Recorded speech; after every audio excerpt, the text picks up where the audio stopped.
Notre Père qui es aux cieux, tunasema asante tena kutuleta katika nyumba hii nous disons merci pour nous avoir amenés dans cet édifice, ili tufunzwe na wewe. pour que nous puissions être enseignés par toi. Ndio maana tunahitaji Roho yako Mtakatifu, C'est pourquoi nous avons besoin de ton Esprit Saint funua yaliyo yako kwa maisha yetu. pour nous révéler ta parole à nous. Achilia Bwana roho ya ujuzi katika kuelewa, Laisse l'esprit de sagesse pour la compréhension na baadaye kuweka kwenye mizani, kwenye matendo. et après mettre cette parole à pratique. Maana tunaomba katika jina la Yesu Kristo. Parce que nous prions au nom de Jésus-Christ. Amen. Amen. Basi unaweza chukua Vous nafasi. pouvez prendre place.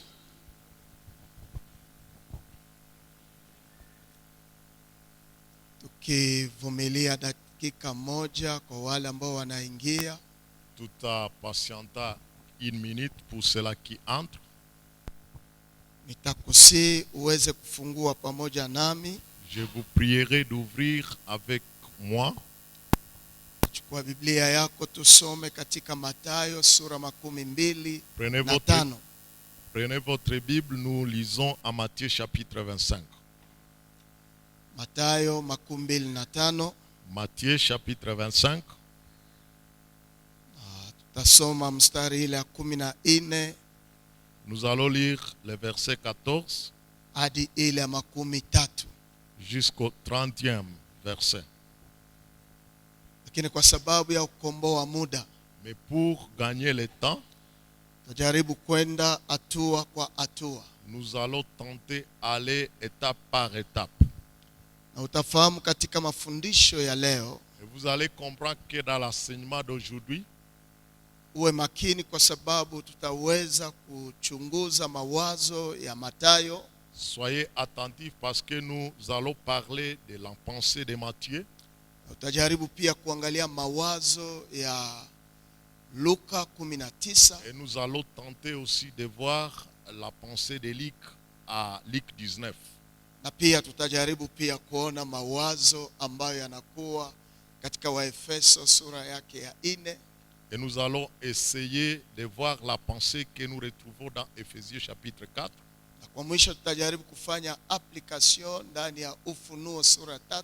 Et enfin, nous allons tenter de faire l'application dans Apocalypse chapitre 3. Ndio maana ninakusihi utufuate kwa makini. C'est pourquoi je vous supplie de nous suivre attentivement.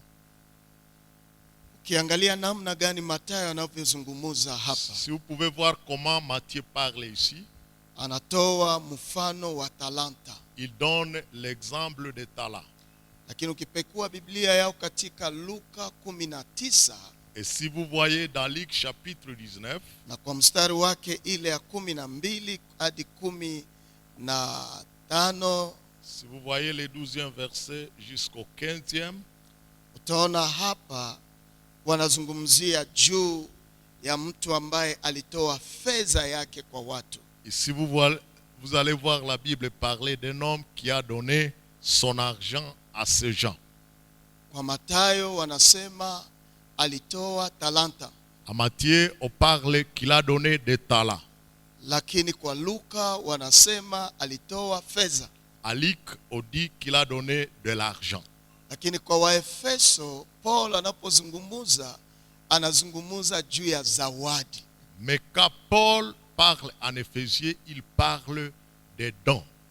Na utaona wale wote namna wanavyozungumza, Si vous voyez la manière dont parlent toutes ces personnes, mwito ya wote ni katika lengo mamoja, leur appel, c'est pour un seul objectif. ni ili wazae matunda, C'est pour qu'ils produisent du fruit. na matunda haya yawe kwa faida ya watu wote. Et que ces fruits soient pour l'avantage de tous. Lakini ukienda katika Ufunuo Mais si nous allons en Apocalypse, utakutana wanazungumza juu ya wale wasiozaa matunda, vous allez trouver qu'on parle de gens qui ne produisent pas de fruits. na kwa mwisho yao ni kuwatapika. Et enfin, c'est de les vomir. Hii ni kama kifupi ya jumla maneno tunajifunza. Ici, c'est comme le résumé de ce que nous voulons étudier comme enseignement. Kama unaona ndani ya Mathayo, Si nous voyons en Matthieu, kwa verse ile ya 14, le verset 14, maana ni kama mtu akisafiri katika nchi ingine, il sera comme d'un homme qui, sur le point de partir à voyage dans un autre pays, akaita watumwa wake, appelant ses esclaves, akawaweka kwao mali zake. leur confiant ses biens. Wapendwa, yale ambao tunahitaji kujua Bien-aimés, ce que nous sommes appelés à connaître katika utumishi wa Yesu Kristo, dans le ministère de Jésus-Christ, alizungumuza hasa zaidi juu ya mifano. il a parlé beaucoup de paraboles. Na mifano wakati anapoizungumuza, Et quand il utilise les paraboles, alikuwa na lengo ya kutaka kuelewesha watu wake kupitia hizo historia. ils avaient l'objectif de faire comprendre le message à travers les paraboles. Na mifano hii yote yalijenga ufalme wake, Et toutes ces paraboles ont bâti son royaume. na alikuwa juu yake yeye mwenyewe. Et lui-même, il était là, lui-même. Sema alikuwa au centre ya parabole, Lui-même, il était au centre de ces paraboles. lakini anaachilia hizo mifano ili watu wajifundishe nayo. Il livre ces paraboles pour que les gens puissent être enseignés à travers Na elles. watu wawe na hekima juu ya kupitia hii. Et que les gens aient la sagesse à travers ces paraboles. Kiangalia hiyo verse ya 14, Si nous voyons le verset 14, kuna mtu, il y a un homme. na mtu huu Et cet homme, amesafiri, il est parti à voyage. lakini hata ijapo amesafiri, Bien qu'il soit parti, anaita watu wake, il a appelé ses gens. ama anaita watumishi wake, Ou il a appelé ses serviteurs. na Biblia inasema akaweka kwao mali zake. Et la Bible dit, il leur confiant ses biens. Ni mali ya Bwana anayoyaweka kwa watu wake. Ce sont les biens du Seigneur, ou bien du patron, ou bien du maître qu'il donne à ses gens. Na mshangao ni kuona kwa verse ya 15, Et ce qui étonne est, à voyant au 15e verset, hapo wanaanza zungumuza juu ya talanta. là on commence à parler maintenant des talents. Akampa mmoja talanta 5, Il a donné à les 5 talents, na mwingine 2, à l'autre 2 na talents, mwingine 1, et à l'autre un seul. kila mtu kwa kadiri ya uwezo wake. À chacun selon ses capacités. Alafu akasafiri. Et alors, il s'en alla. Haleluya. Amen. Sisi Nous, ni mali ya Bwana, nous sommes l'héritage de l'Éternel. na yote ambayo tunayo Et tout ce que nous avons ni mali ya Bwana. sont les richesses de l'Éternel. Ndio maana unaweza kuona ndani ya Zaburi 24, C'est pourquoi, quand on voit à Psaume 24, verse hiyo ya kwanza le verset 1er, inasema hivi: il est dit ce qui suit. Nchi na kujaa kwake ni mali ya Bwana, C'est au Seigneur qu'appartient la terre et tout ce qui s'y trouve. dunia na wanaokaa ndani yake. Le monde avec tout ce qui l'habite. Alafu wakati niko nazungumuza juu ya hii, Quand on parle de ceci, Biblia inataka kuonesha ya kwamba la Bible veut montrer que ni kweli nchi kwa kujaa kwake ni mali ya Bwana, c'est vrai que la terre et tout ce qui remplissent appartient au Seigneur. na dunia wanaokaa ndani yake nao ni mali ya Bwana. Et le monde avec tout ce qui l'habite appartiennent au Seigneur. Nataka kusema nini? Qu'est-ce que cela veut dire? Nataka kusema hakuna kile ambacho ninacho Cela veut dire il n'y a rien que je peux avoir isipokuwa ya Bwana, si cela n'appartient au Seigneur. kama vile Mathayo 25 navyosema. Comme cela est dit en Matthieu chapitre 25. Akaita watumwa wake, Il a appelé ses esclaves akaweka kwao mali zake. et leur confiant ses biens. Ni kusema hakuna kile ambacho Il n'y a rien que ninaweza kuwa nayo isipokuwa chini ya maongozi yake yeye,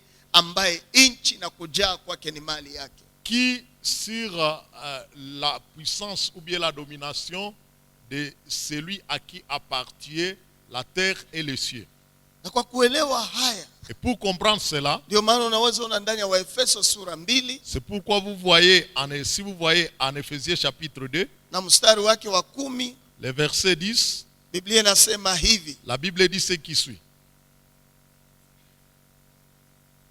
Maana sisi ni kazi yake, Car nous sommes son ouvrage. tuliumbwa katika Kristo Yesu, Nous avons été créés en Jésus-Christ ili tutende matendo mema pour pratiquer de bonnes œuvres Mungu aliyoyatengeneza mbele, que Dieu a préparées d'avance, ili tutembee ndani yao. afin que nous nous y donnions. Mungu alitengeneza matendo njema kwetu, Dieu a créé de bonnes choses pour nous. na Mungu huu alituumba ili tuingilie ndani ya hiyo matendo. Et Dieu nous a créés pour que nous puissions pratiquer ces bonnes œuvres. Na hii ni ndani ya makusudi yake ya zamani. Et cela, c'est dans son plan éternel. Na ndio maana mpendwa, C'est pourquoi, bien-aimé, kuwepo katika ulimwengu huu, appartenir à ce monde, Mungu alijua mimi ni mali yake. Dieu savait que je suis son héritage. Alijua wewe ni mali yake. Il savait que tu es Na son bien. aliweka hata matendo ambayo tunaweza kuyafanya. Et il a mis les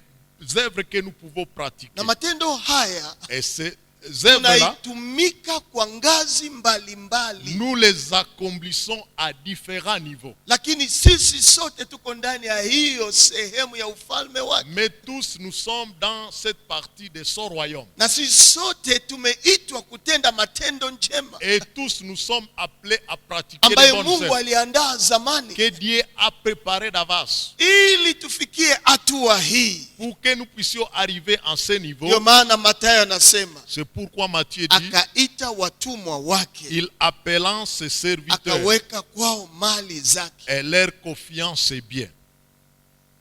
Mali ya Bwana ameyaweka kwa mikono yetu. Les biens de l'Éternel, il a placé entre nos mains. Na mali hii wakati wanataka kuyazungumzia sasa, Et quand on veut parler de ces biens-là, ndipo wanaita talanta. c'est ce qu'on appelle maintenant talent. Na hizo talanta Et ce talent ici, ni ili zitimize makusudi ya Mungu aliyotengeneza c'est zamani. pour qu'ils accomplissent la volonté de Dieu depuis longtemps. Ambayo Mungu alitayarisha ili mimi na wewe tuishi ndani yake. Que le Seigneur a préparé d'avance pour que moi et toi nous puissions vivre là. Sawa vile wa Efeso 2:10 inavyotuzungumzia. Comme cela est dit en Éphésiens chapitre 2 verset 10. Akamupa mmoja talanta 5, Il a donné à l'un 5 talents, na mwingine 2, et à l'autre 2 na talents, mwingine 1, et à l'autre un seul talent. kila mtu kwa kadiri ya uwezo wake. À chacun selon ses capacités.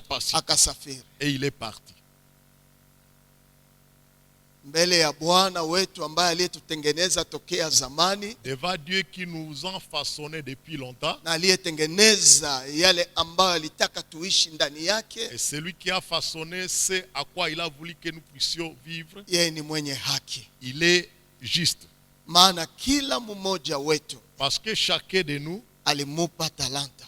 il lui a donné un Na talent. talanta hii Et ce talent ici, ni yale mali ambayo aliweka kwa mikono yetu. c'est la richesse que le Seigneur a placée entre nos mains. Lakini yale ambayo unapasha kupiga kistari, Et là où nous pouvons exister, alikupa talanta kwa kadiri ya uwezo wako. et il vous a donné le talent selon votre capacité.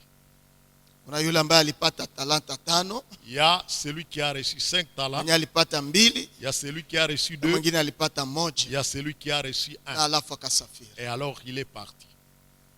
Sijue kwa sehemu hii Je ne sais pas en cette partie, nini Bwana amekuzungumzia. qu'est-ce que le Seigneur vient de vous communiquer. Je, uko mali ya Bwana? Êtes-vous richesse de Dieu? Je, unajua ya kwamba yale ambayo unayo Savez-vous que ce que vous avez, ni mapenzi ya Mungu? c'est la volonté de Dieu? Lakini yale ambayo unayo Et ce que vous avez, Mungu alijua ni wewe unaweza kuwa na hii. Dieu savait que c'est vous qui devrez posséder Lakini cela. hata kama alijua unaweza kuwa na hiyo, Même si Dieu savait que vous aurez cela, alijua pia uwezo wako. il savait aussi votre capacité. Kapasite. Alijua. Il savait. Alijua unaweza kwenda zaidi. Il savait que vous pouvez aller au-delà. Ndio maana akaacha hizo talanta pale. C'est pourquoi il a abandonné ces talents-là. Lakini ukiangalia ndani ya Luka, Mais si nous voyons à Luc, kwa hiyo verse ile ya 12, Luka 19, le verset 12 de Luc chapitre 19, basi alisema, et il dit donc, mtu mmoja mwenye heshima un homme de haute naissance alisafiri kwenda nchi ya mbali s'en alla dans un pays lointain kupokea kwake mwenyewe ufalme wa urithi. pour se faire investir de la royauté. Akaita watumwa wake 10, Il appelant 10 de ses esclaves, akawapa fedha 10, leur donna 10 mines akawaambia, et leur dit, fanyeni biashara hata wakati nitakaporudi. faites des affaires jusqu'à ce que j'arrive. Kwa Luka À Luc, anawapa fedha, il donne de l'argent. lakini uko kwa Mathayo Mais à Matthieu, wanasema talanta, on parle de talent, wanasema juu ya capacité, on parle de capacité, wanasema juu ya savoir faire on fulani, parle de savoir-faire quelque wanasema chose. juu ya maresources zenye anaweza kuwa nayo juu ya kutendesha kitu On fulani. parle de plusieurs ressources qu'on peut avoir pour accomplir une mission Mais quelconque. hapa kwa Luka Mais à Luc, wanasema alipana fedha, on dit qu'il a donné des mines ou de fedha kwa l'argent. watu wake 10, Il a donné cet argent à 10 personnes. akawaambia, Il leur dit, fanyeni biashara hata wakati nitakapokuja. faites des affaires jusqu'à ce que je vienne. Hii nataka kusema nini? Cela veut dire quoi? Mpendwa, Bien-aimé, Mungu hakukupa uwezo, Dieu ne t'a pas donné une capacité quelconque. Mungu hakukupa neema, Dieu ne t'a pas donné une grâce quelconque. Mungu hakukupa talanta Dieu ne t'a pas donné ce talent ili yabaki bila kufanya kazi, pour que ce talent soit inactif. lakini alikupa juu yafanye kazi, Mais il te l'a donné pour que cela soit juu actif, yafanye biashara. pour que cela fasse des affaires. Na unapozungumza juu ya kutendesha hizo Et zawadi, quand on parle de mettre en œuvre ce ni talent, ili yaweze kukuboresha, c'est pour qu'il puisse vous parfaire, ili yaweze kuendelesha. pour que cela puisse continuer. Lakini tukirudi ndani ya Mathayo, Mais si nous retournons à Matthieu, kwa hiyo verse sasa ya 16, au verset 16, mara moja yeye aliyepewa 15, 16, mara moja yeye aliyepewa talanta 5 celui qui avait reçu les 5 talents akakwenda s'en alla, akafanya biashara nazo, les faire valoir, akapata talanta 5 nyingine. et a gagné 5 autres. Manake alipopokea hizo 5 Quand il a reçu les 5, hakungoya tena il n'a pas attendu achelewe, pour qu'il s'attarde, lakini akaingia kwenye kazi mais il est entré na au travail. akaanza kutendesha hiyo Il talanta a commencé à mettre en pratique ce talent. na akazaa matunda ya hiyo Et il talanta, a produit les fruits na neno la de Mungu ce talent. linasema ikazaa 5 ingine. Et la Bible dit que ces 5 talents ont produit 5 autres talents. Vile vile yeye aliyepewa talanta 2 Celui qui a reçu 2 talents, alipata 2 ingine, il gagna 2 autres. lakini Mais, verset 18, verset 18, lakini mais yeye aliyepewa talanta 1 celui qui n'en avait reçu qu'un, akakwenda zake alla akachimba udongo, faire un trou akaficha fedha za bwana yake. et cacha l'argent de son maître. Yale ambayo ninafurahia ndani ya Luka Et 19 ce qui m'intéresse à Luc chapitre ni namna gani 19, wanazungumuza pale. c'est de la manière où on parle là. 15, Verset 15. ilikuwa aliporudi nyuma ya kupata ufalme, akatoa amri kuita wale watumwa aliowapa fedha zake. Lorsqu'il fit des retours, après avoir été investi de la royauté, il fit appeler auprès de lui ses esclaves, Apate kujua namna ya biashara aliyoyafanya kila mtu. afin de savoir quelle affaire ils avaient faite. Wote walipewa fedha, Tous ont reçu des mines. lakini ilifika hatua Mais il est arrivé un moment, anataka ajue walifanya fedha yake namuna gani, qu'est-ce qu'ils ont fait avec son argent? apate kujua namna biashara aliyoyafanya kila mtu, Pour savoir quelle était l'affaire que chacun d'eux a réalisé. bila kusahau kila mmoja wetu alipewa zawadi. Sans oublier que chacun de nous a reçu un don. Kila mmoja wetu alipewa mali. Chacun de nous a reçu une Kila certaine mmoja richesse. wetu alipewa talanta. Chacun de nous a reçu un talent. Wa kwanza 16 alikuja akisema, Le premier est arrivé et a dit, Bwana, fedha yako imepata fedha 10. voici ta mine a remporté 10 mines. Akasema vema. Il lui dit, c'est bien. Tuende kwa huyo wa pili 18, na wa pili alikuja akisema, Bwana, fedha yako imepata fedha 5. Le deuxième vers est dit, maître, ta mine a produit 5 mines. Akamwambia, nawe uwe juu ya miji 5. Il lui dit, toi de même tu seras responsable de Ya 5 verse villes. hii ya 12. Écoute le verset 20. Mwingine akakuja akasema, Un autre vers est dit, Bwana, tazama fedha yako niliyaweka akiba katika kitambaa. maître, voici ta mine que j'ai gardée dans un linge. Na huko kwa Matthieu 25:18, Matthieu chapitre 25 verset 18. lakini yeye aliyepewa talanta moja Celui qui n'avait reçu qu'un akakwenda talent, zake il est allé akachimba udongo, faire un trou dans la terre akaficha fedha ya bwana yake. et cacha l'argent de son maître. Huyu alificha kwenye udongo, Celui-ci a caché sous la terre, na huyu alificha kwenye kitambaa. l'autre ici a caché sous le linge. Nataka kutuambia nini? Cela veut nous dire quoi? Wapendwa ambaye tuko hapa, Bien-aimé qui est ici, kila mmoja ana zawadi ambayo Mungu alimpa. chacun de nous a reçu un don de la part du Lakini Seigneur. sijue namna gani unatumikisha hiyo talanta. Mais je ne sais pas comment tu utilises ce talent. Namna gani Mungu akikuja kuangalia zawadi aliyokupa, Comment si le Seigneur venait vérifier le talent qu'il t'a donné? atakutana umetumia hiyo zawadi namna gani. Comment il va te rencontrer en train d'utiliser ce talent? Kuna yule ambaye alizaa 5 Il y a celui qui a produit 5, na mwenye alizaa 2, il y a celui qui a produit 2. lakini kuna wale ambao Il y a ceux-là, waliweka kwenye kitambaa il y a celui qui a caché sous un na linge mwingine aliweka kwenye udongo. et l'autre a caché sous la terre.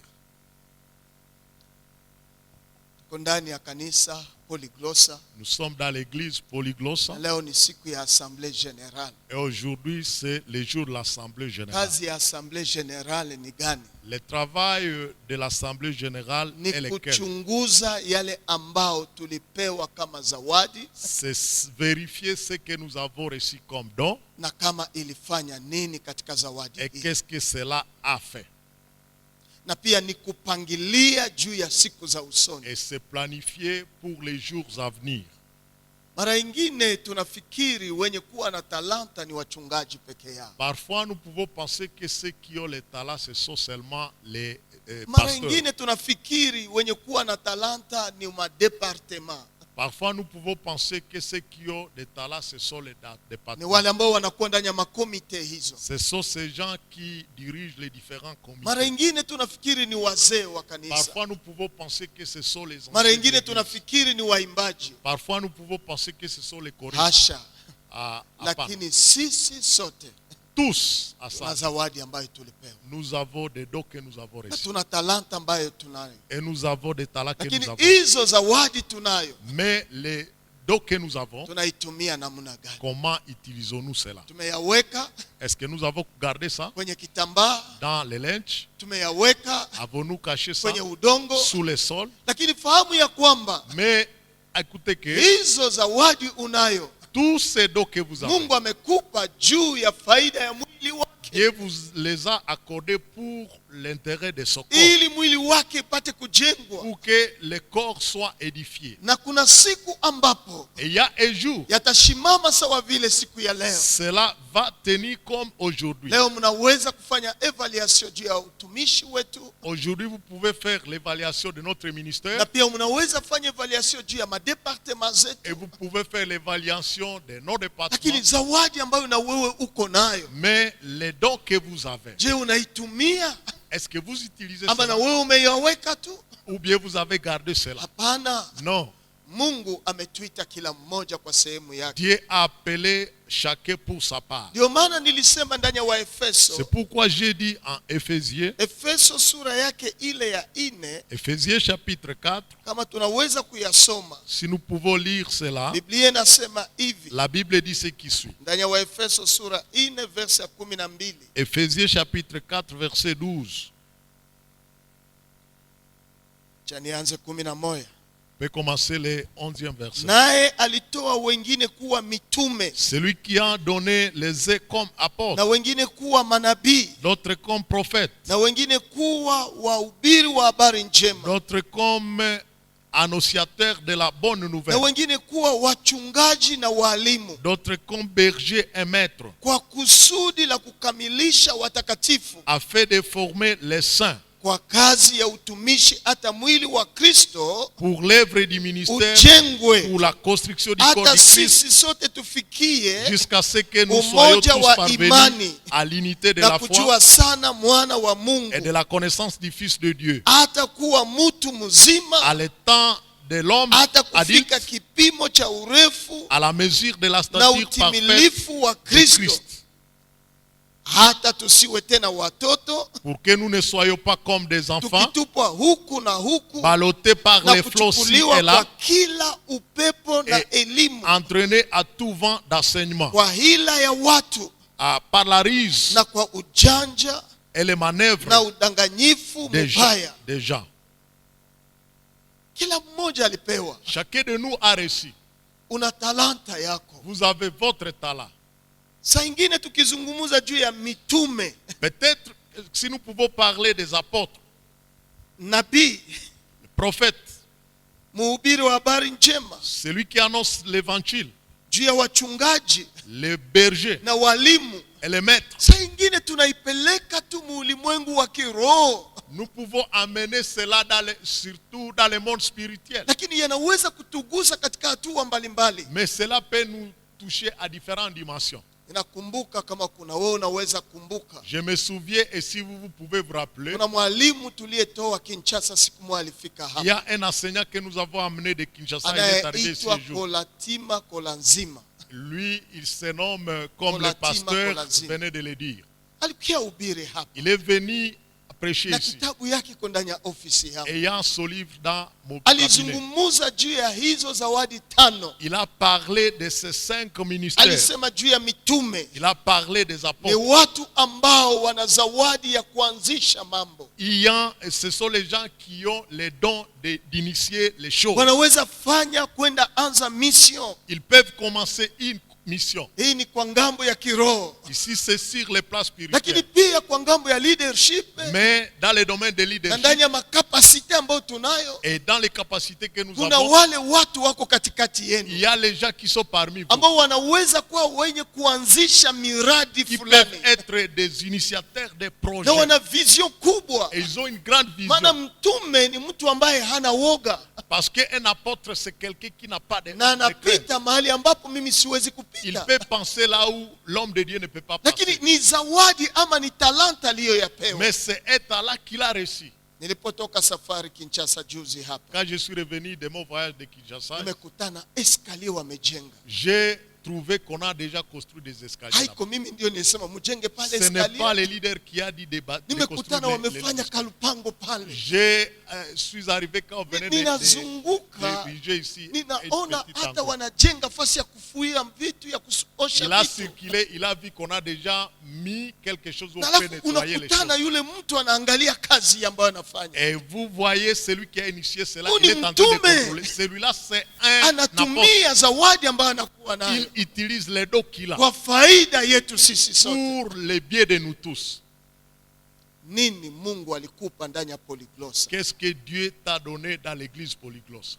Na hii ni juu mwili wa Kristo ushimame, C'est pour que le corps de Christ soit debout. kuliko kukaa Au lieu de na vous mettre kusema assis hapa hakuna maendeleo. et dire ici il n'y a pas de développement. Nani ataleta Qui maendeleo? va amener le Ni développement? wewe uliopewa hiyo talanta. C'est vous qui avez reçu Pengine ce talent. ulipewa 5, Peut-être que vous avez reçu 5. unaweza kufanya tena Vous 5. pouvez fabriquer autres 5. Na nikauliza mchungaji, Et j'ai posé la question au serviteur. hizo sima wanaitoa wapi? D'où vient ce ciment? Ni huyu aliyopewa hiyo zawadi. C'est celui qui a reçu ces $. Anayafanya kwa utayari. Il les fait par plaisir. Na kanisa na vraiment, msukuma kidogo. et l'église peut l'appuyer et peut. Haleluya. Amen. Niko nasikia ndani ya mji hapa, ndani ya mji ya Polyglossa. Ici, dans la ville de Polyglossa, Watu wanasema, kumbe nyumba ilishakuwa hivi, ilishakuwa hivi. les gens sont en train de dire, en tout cas la maison, elle est devenue ce qu'elle est. Kuna wale waliopewa talanta Il y a ceux-là qui ont reçu les dons. na wakajiweka juu waweze valorize hiyo nyumba. Ils se sont mis pour donner la valeur à cette maison. Na saa hii nikikuruhusu uende angalia école de dimanche gizi najipanga ndani. Et aujourd'hui, si je vous donne la permission de voir comment est disposé les enfants à l'école Nasikia de dimanche, furaha. vous allez sentir la joie. Na furaha hii inasema nini? Et cette joie, qu'est-ce qu'elle Ni proclame? furaha ya kazi ya zawadi aliyopewa. C'est la joie qui vient du don que quelqu'un a reçu. Kila mmoja ana hesabu ya kutoa. Chacun de nous a un rapport à donner. Saa ingine unafikiri manabii ni mpaka ulimwengu wa kiroho. Vous pouvez penser que les prophètes, c'est dans le monde spirituel. Hapana. Non. Humu muna wale manabii Ici, il y a des prophètes. ambao wanajua kuona nyakati Ils ont ce don-là de voir les temps. na wanajua kutabiri juu ya nyakati. Et ils peuvent prophétiser pour les temps. Wanasema kwa hii mwaka Et ils peuvent dire, en cette tukifanya année, hivi si nous faisons ceci, tutafikia nous pale. pouvons atteindre là. Ni unabii, C'est une prophétie. ni zawadi, C'est un don. pengine ni talanta mbili, Ça peut être, peut-être vous avez des talents. lakini wana macho ya mbali kuliko sisi Mais sote. ils ont les yeux qui voient loin plus que nous autres. Labda sisi tumejitoshelea na hii hali, Peut-être que nous nous sommes contents de là où nous sommes. lakini mwingine anasema hapana, Mais l'autre dit non. Pastor Kalipi, Reverend Kalipi, hii nyumba imekuwa buchafu, cette maison ici est devenue très inaomba sale. tena rangi. Il faut peindre ça. Hii ni talanta Ça, c'est un don. na ni unabii, Et c'est une prophétie.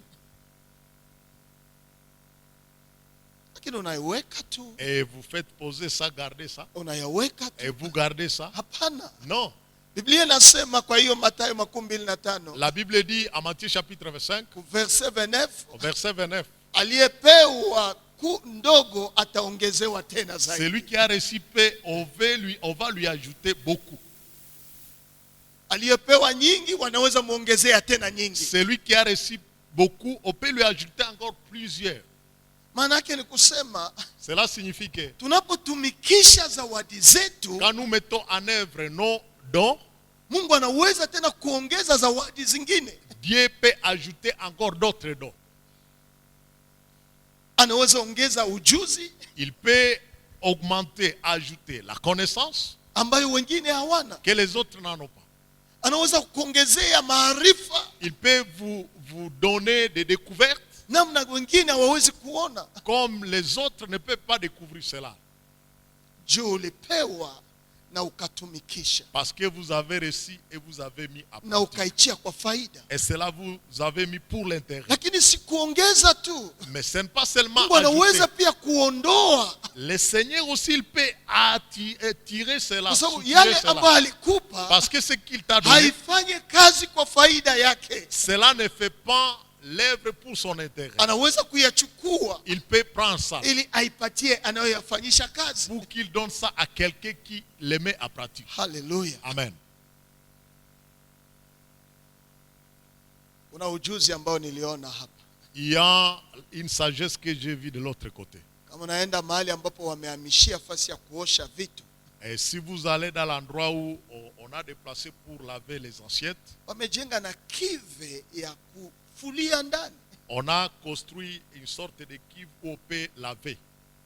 Hahitaji mpaka twende tuuze tena kive ya soko, Nous n'avons pas besoin d'aller acheter un bassin au marché. lakini wameitengeneza pale kwa sima. On a façonné cela avec le ciment.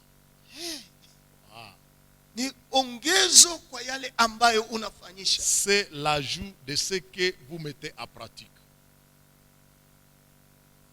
Nini ambayo kwa mwaka mzima zawadi yako ilifanya kazi kwa MJ? Qu'est-ce que votre talent a contribué pour épanouir l'œuvre du Seigneur ici à Polyglos à MGL? Ama hauna zawadi? Ou vous n'avez pas aidé quelqu'un? Ama hauna macho sawa manabii? Ou bien vous n'avez pas des yeux comme les apôtres, Ama les prophètes? ama wewe hauwezi kuwa sawa mtangazaji au habari njema? Ou vous n'avez pas les dons là comme l'annonciateur de l'évangile? Ni kweli sina zawadi ya kuhubiri habari njema. C'est vrai que je peux ne pas avoir les dons d'annoncer l'évangile. Lakini unaweza kueleza. Mais vous pouvez partager. Sawa vile Biblia inasema hapa kwa Swahili ya Kongo. Comme dit la Bible dans la version Swahili Congo. Na wengine kuwa wahubiri wa habari njema, wenye kueleza habari njema. Et les autres comme annonciateurs de la bonne nouvelle. Na katika leadership unaweza kuwa mwenye kueleza juu ya mambo. Et dans les leadership, vous pouvez être quelqu'un qui partage sur les choses. Ni zawadi ambayo tunayo mbalimbali. C'est un don que nous avons. Talanta tunayo. Les talents que nous avons. Tunaitumia namna gani? Comment utilisons-nous cela? Tunayaficha? Est-ce que nous cachons cela? Ama tunayatumia? Ou bien nous mettons cela à pratique? Aliyeyaficha Celui qui a caché ça anafanana na Ufunuo sura 3 ressemble à Apocalypse chapitre 3. na mstari wake 15 na 16. Les versets 15 et 16. Ninajua matendo yako. Je connais tes œuvres. Wewe si baridi wala moto. Je sais bien que tu n'es ni froid ni bruyant. Afadhali ungekuwa baridi au moto. Si seulement tu étais froid ou bruyant. Lakini sasa kwa sababu una uvuguvugu. Et si parce que tu es tiède. Na wewe si baridi wala moto. Et que tu n'es ni bruyant ni froid. Nitakutapika toka katika kinywa changu. Je vais te vomir de ma bouche. Na yule ambaye alikuwa na zawadi moja. Il y a celui qui avait un seul talent. Yeye hakukuwa ni baridi. Il n'était pas ni chaud. Wala moto. Il n'était pas ni froid. Hakutumia zawadi yake. Il n'a pas utilisé son talent. Lakini alikuwa mwaminifu kwa kujikinga. Mais il était fidèle quand même de se Alijaribu kukinga hiyo zawadi. Il a été quand même fidèle de garder Na cela. Biblia inasema akaenda kuyaweka kwenye kitambaa. Et la Bible dit qu'il est allé cacher ça dans son linge. Akaifinika huko. Il a couvert ça. Na ingine nasema akaichimba. Et la Bible dit pour l'autre il a creusé et tout. Il a posé ça là-bas. Na anajua bwana yangu. Il savait que quand il viendra, il est méchant. Il le récolte là où il n'a pas semé. Mais quand même, il est resté net. Et dans le leadership, il est dit ce qui suit. On ne peut pas être net. Si vous êtes net, ça c'est une manière d'être lâche. Vous connaissez la vérité. Vous dites que je suis au milieu. Et vous savez qu'on vous a donné un talent. Et vous dites, bon, voyons, on va voir là où ils iront. Nous serons ici. Et vous cachez votre don. La Bible dit, en fin de compte, c'est de te vomir. Mais à Matthieu et à Luc, la Bible dit c'est de te ravir. Et donner à ceux-là qui sont prêts à pratiquer. Et t'amener à la souffrance. L'année a encore bien commencé. Je ne sais pas si tu continues à garder ton don ou bien tu vas faire cela pour la pratique.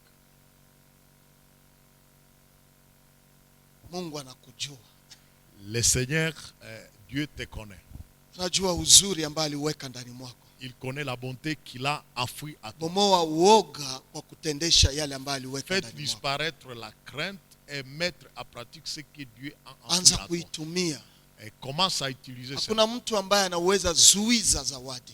Il n'y a personne qui peut empêcher les dons. Il y a les gens qui peuvent orienter votre don. Il faut apparaître. Ne restez pas comme l'eau tiède. Les autres ont dit que la MONUSCO a pour mission d'observation. Ne restez pas observateur. Il faut entrer en action. Là où on demande de dire dis non, et là où tu peux dire oui, tu dis oui. Commence à mettre à pratique ton don. C'est alors que Dieu sera glorifié. C'est alors que Dieu fera quelque chose. L'église a besoin de votre don. Ici, je vois notre chorale La Grâce. C'est cette chorale qui était le leader des chorales à Butembo.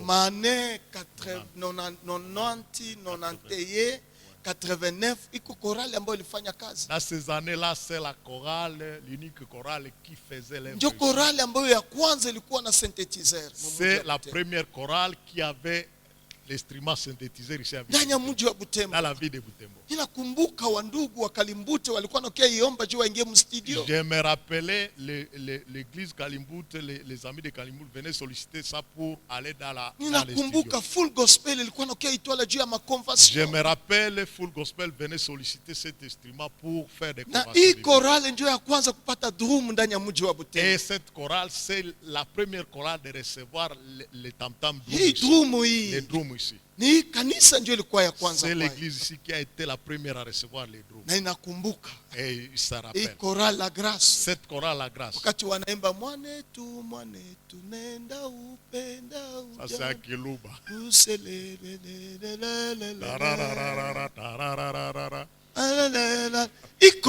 Cette chorale. Mais il y a d'autres moments. Quand je me mets là, je vois ils sont seulement à 3. Et ils chantent. Ils se rappellent toujours de cette gloire-là. Que Dieu bénisse ses frères. Ils ont dit même si nous sommes restés ça, on peut casser. Mais il y a des dons. Et ils peuvent se tenir pour venir s'associer pour qu'ils élèvent le royaume de Dieu. Au lieu de parler dans la c'est encore cela. Ceux qui ont chanté dans cette chorale, ils peuvent se mettre debout d'abord. Est-ce que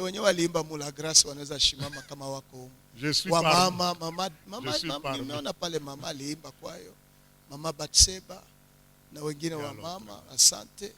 Na wengine kule asante. Hata na mimi niliimba ndani yake. Na pastor naye aliimba ndani yake. Unaweza kukaa, Mungu awabariki sana. Que le Seigneur vous bénisse. Kwa nini tuue tu na tuko na zawadi? Comment nous pouvons tuer tout en ayant les dons? Sangino utasema sina wakati. Et parfois vous pouvez dire je n'ai pas de temps. Lakini una wakati. Mais vous avez le temps. Kuna chorale mwana nimekutana nayo Busheni Mbarara. Il y a une chorale que j'ai rencontrée à Busheni Mbarara. Ni kanisa ya Kianglikani. C'est une église anglicane. Na tulienda pale kwa kongamano kubwa sana. Et nous sommes allés pour une grande convention. Alafu nikaona ginzi wanaimba. Et j'ai vu de la manière dont ils chantent. Je leur ai posé la question. Unafanya mazoezi mara ngapi kwa mwezi? Combien de fois vous faites la répétition pendant la semaine ou bien par mois? Wakasema, ils ont dit, gizo natuona hapa. Comme vous nous voyez ici. Kuna wale wanatumika huko Masaka. Il y a ceux-là qui travaillent à Masaka. Na kuna wewe wanatumika Mbarara. Il y a ceux-là qui travaillent à Mbarara. Na kuna wewe wanatumika hata Ishaka. Il y a d'autres qui travaillent plus loin.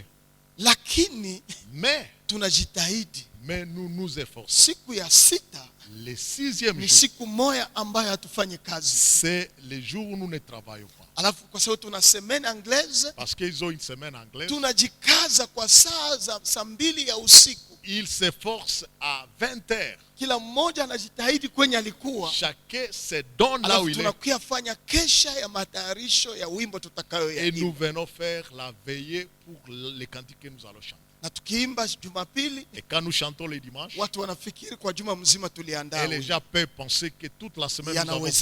Et cela est possible. Hiyo nao ni zawadi. Ça c'est aide. Hiyo nao ni talanta. Ça aussi c'est talent. Ambayo watu wanaweza kuideveloper. Les gens peuvent développer cela. Wanasema kwa sababu hatupate wakati. Et si comme nous n'avons pas le temps, tutakiajifunza mara moja kwa juma. Nous allons faire la répétition une fois la nyimbo semaine. moja tu Et celle na quand tunashimama et nous nous na arrêtons. tunaimba Et nous na watu watajua et les gens ne sauront. yanawezekana. Cela est possible. Talanta yako Total. usikubali kuizika. N'acceptez pas d'enterrer ça. Fufua hayo. Il faut ressusciter cela. Aliyepewa 5 Celui qui a reçu 5, ataulizwa 5. on va lui demander les 5. Ya kupewa 5 Et savez-vous, avoir reçu 5, ni kusema una potentialité plus que les autres. cela veut dire que vous avez d'autres capacités plus que les autres. Yanaweza kuwa financièrement, Ça peut être d'une façon par rapport à la finance, kuwa development, ça peut être le yanaweza kuwa développement, capacité intellect. ça peut être la capacité intellectuelle. Est-ce que mnajua nyewe wa intellectual watawauliza kushinda shewa inyora? Est-ce que vous savez que vous les intellectuels, on vous demandera plus que les ignorants? Parce que ni nyie mnaweza kutuelekeza. Parce que c'est vous qui doivent nous orienter. Mais mnakaa kimya. Mais vous êtes là. Na Mungu anatumia vichombo dhaifu. Et le Seigneur utilise les créatures faibles. Est-ce que mnajua hiyo? Est-ce que vous connaissez cela? Ba voyageurs wako hapa. Il y a des voyageurs ici. Ni talent. Ça c'est un talent. Watu wote wanaomba Mungu ni voyager. Et plusieurs personnes Lakini demandent voyage que yako mais dans ina ton voyage, contribuer nini kumwili wa Kristo? qu'est-ce que cela contribue pour le corps de Christ? Umeona nini kule? Qu'est-ce que tu as vu là-bas? Unarudisha nini Et hapa? qu'est-ce que tu amènes ici? Ili jina la Bwana Pour que libarikiwe. le nom de Dieu soit glorifié. Ama unarudi tu na valise Et yako vous peke yako. revenez avec votre valise. Non, non, Hapana. non. Mungu alikupa zaidi, Dieu vous a donné plus. atakuomba zaidi. Et il te demandera plus. Alikupa uende Chine. Il t'a donné cette grâce d'aller à Chine. Letea waimbaji mateni za mzuri Il za faut Chine. amener des tenues aux gens. Unajiletea vyako tu. Mais vous amenez les vôtres. Sawa. Sawa. Hizo zawadi ambayo Mungu ametupa Tout ce dons que Dieu vous a donné, lazima tuilete hapa. il faut amener ça ici à l'église. Nakumbuka nilipofika Israel Je me rappelle quand je suis arrivé en Israël, kwa Kana, wakati tulifika pale quand nous sommes arrivés dans la ville de Cana, nikaona ndani ya chambre moja ya exposition, j'ai vu dans une chambre d'exposition, kaona makalisi mbalimbali. il y avait différents types de calices, vikombe. Nikasema na mimi ndabeba tu hii moja iende Butembo kwa Et j'ai Israel. dit, je vais amener cette calice ici avec moi à Butembo. Haleluya. Amen. Na wewe kwenye unaenda, Là où vous allez, unaona nini? qu'est-ce que vous voyez? Ni zawadi ambayo uko nayo. C'est un don que vous avez reçu. C'est une grâce. Kanisa inajengwa hivyo. C'est comme ça qu'on bâtit l'église. Jamaa inajengwa C'est hivyo. comme ça qu'on bâtit la famille. Kila mmoja na zawadi yake. Chacun a son don. Na kila mmoja analeta variete ya zawadi yake. Et chacun amène la Na inafanya divergence baraka kubwa kwa maisha ya de son don. inafanya baraka kubwa kwa Et kanisa. cela fait la bénédiction pour l'église. Haleluya. Amen. Takuwa na assemblée hapa sasa hivi. D'ici quelques minutes, nous aurons l'assemblée. Una zawadi. Vous avez un don. Usitugeuzie mgongo alafu Ne naenda. tournez pas les dons et puis vous allez. Non. Kama uko membre wa Si Polyglossa, vous êtes membre de l'église Polyglossa, il faut vous mettre. leta mawazo yako. Et nous avons besoin de votre pensée, idée, Juu tuone maendeleo yetu pour que nous puissions voir notre na développement tuone Mungu anatukuzwa. et voir Dieu être glorifié. Ndani ya kanisa hii Dans cette église ici, kuna watu karibu 4 il y a 4 personnes. wanafanya vitu ndani ya kimya. Il faut des choses à Ni secret. zawadi. C'est un don. Wanauza mabene za mchanga kwa kugombolana. Il achète le sable à synergie. Juu mnatengeneza. Et parce que vous êtes à cette étape, Tena shetu tunakea mwanga pale nous mchanga. venons verser un peu du sable. Wanatuachia deni. Il nous donne la dette Juu na shetu fanye kazi na pour hiyo que nous mchanga. puissions faire du travail avec le sable. Wako humu. Ils sont ici. Na sikusema wana pesa plus que Et wewe. ce n'est pas à dire qu'ils ont beaucoup d'argent. Wanaifanya na roho. Mais Juu il ni faut cela zawadi yao. avec un cœur. Na Parce que unaweza c'est leur kuyafanya. don. Et vous pouvez faire ça. Unaweza kuyafanya. Vous pouvez faire ça. Kwa sehemu yako. À ta part, Unaweza vous kuyafanya. pouvez le faire. Na italeta heshima kwa Mungu. Et cela va honorer Dieu. Yanawezekana mtu mmoja. Cela est possible pour qu'une personne. Anaweza sema mimi natandika mambao hapa juu. Il peut dire moi je vais mettre les planchers là. Mademi-drie tu mimi naziuza mimi je vais acheter les kimya. Dans le silence. Itatukuza Mungu. Cela va glorifier Dieu. Haiko mpaka tuite watu. Cela utauza die moya. Vous allez acheter et griller. Hapana, una zawadi 5. Vous avez 3. Una talanta 2. Vous avez 2 talents. Una talanta moya. Vous avez un seul talent. Leta tu utaona. Amen. Et vous allez voir. Mungu atatukuzwa. Dieu sera glorifié. Alléluia. Amen. Yanawezekana. Cela est possible. Mtu tu anasema mie msimtae. Quelqu'un peut dire ne donnez pas mon nom. Talanta yangu nataka mpambe Yesu. Je voudrais que je puisse orner Jésus. Unaanza kutengeneza mabrikes ambayo tutatandika kwa hiki uwanja. Vous allez commencer à faire de la dalette que nous allons na siku moja tunashtuka unazileta hapa. Et jour nous allons nous rendre compte que vous avez. Roho ya watu takuwa namna gani? Vous pensez comment va se réjouir les cœurs? Aliposikia aliyokuwa na talanta 5. Celui qui avait 5 talents. Ameongeza 5. Il a ajouté 5. Akafurahi. Cela a amené la joie. Alléluia. Amen. Yanawezekana. Cela est possible. Tunaweza kujipatia madefi. On peut se donner des défis. Pamoja na talanta zetu. Avec nos talents. Na Mungu atatukuzwa. Et Dieu sera glorifié. Na jina lake litatangazwa. Et son nom sera annoncé. Kwa mwisho. Enfin. Reverend Fidel. Ce pasteur Fidel. Alikuwa kwa semaine ya SSC. Il était dans la semaine de l'SSC. Akaenda ubiri Matanda. Il est allé prêcher à Matanda. Na alipofundisha pale, quand il a annoncé l'évangile, alikutana coïncidence ya appel de fonds juu ya construction juu ya deni ambao wako nayo ku banque. Ce jour a coïncidé avec les jours de vrais contribuer pour payer la dette qu'ils avaient à banque. Na Fidel akaangalia watu ambao walikuwa ndani ya kanisa. Et Dieu a vu les gens qui fidèles. Fidèle a vu les gens qui étaient dans l'église. Anatueleza hivi ndani ya baraza yetu. Il nous a raconté ce qui suit dans le conseil des anciens. Kasema tuko na deni ya $15,000. Vous dites que c'était $11,000. Na tunataka hapa tupate 11,000. Et nous avons besoin de trouver 11,000. Na kuiso makanisa wa reverend wanashimamaka tu mbele hivi. Et dans ces églises là, les révérends viennent se tenir devant. Na wanasema tunangoya $11,000. Et ils disent, nous attendons 11,000. Avec call pastoral. Oui, avec call, comme aujourd'hui. Ndugu Fidel anasema. Le frère Fidel disait. Siku ile aliona watu wanaleta $6,000 cash. Et il a vu ce jour-là, les gens ont donné $6,000 cash. Afa katuuliza. Et on s'est posé la question. Est-ce que kweli hatuna pesa? Est-ce que nous n'avons pas d'argent?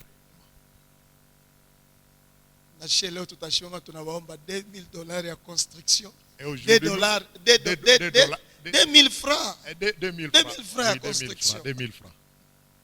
Est-ce que kweli hatuna 2,000 francs ya construction? N'avons-nous pas les 2,000 francs de construction? 2,000 francs. Hizo zawadi ambayo Mungu amewapa. Les dons que le Seigneur vous a donnés. Ni juu ya ufalme wake. C'est pour son royaume. Acha tuombe Mungu. Laisse-nous prier Dieu.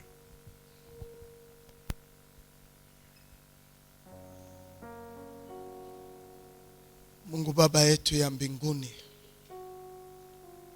tunasema asante kwa ajili ya upendo wako kwetu.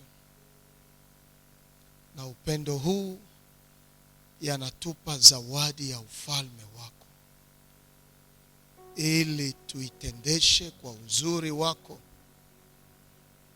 Asante kwa sababu ulijua zawadi ambayo inanistahili na yale ambayo inastahili ndugu na dada. Na katika uaminifu wako uliona ni hii anaweza kubeba. Na tunapoyabeba ni juu ya tukuze jina lako. Fungua macho yetu kwa kutumia zawadi zile ambao umetupa kwa ajili ya ufalme wako, ili mwili wa Kristo upate kujengwa. Bariki Bwana zawadi hizo ambao tayari umechia kwa mikono yetu. Wengine umewapa akili ya kutengeneza mambo. Wengine unawapa akili ya kufikiria juu ya mambo. Wengine unawapa akili ya kuongelea mambo. Wengine unawapa akili ya ufundi ya mambo. Bariki kila mmoja kwa sehemu ambayo umemupa. Maombi yangu ni kwamba acha hizo zote neema zilete nguvu kwenye ufalme wako.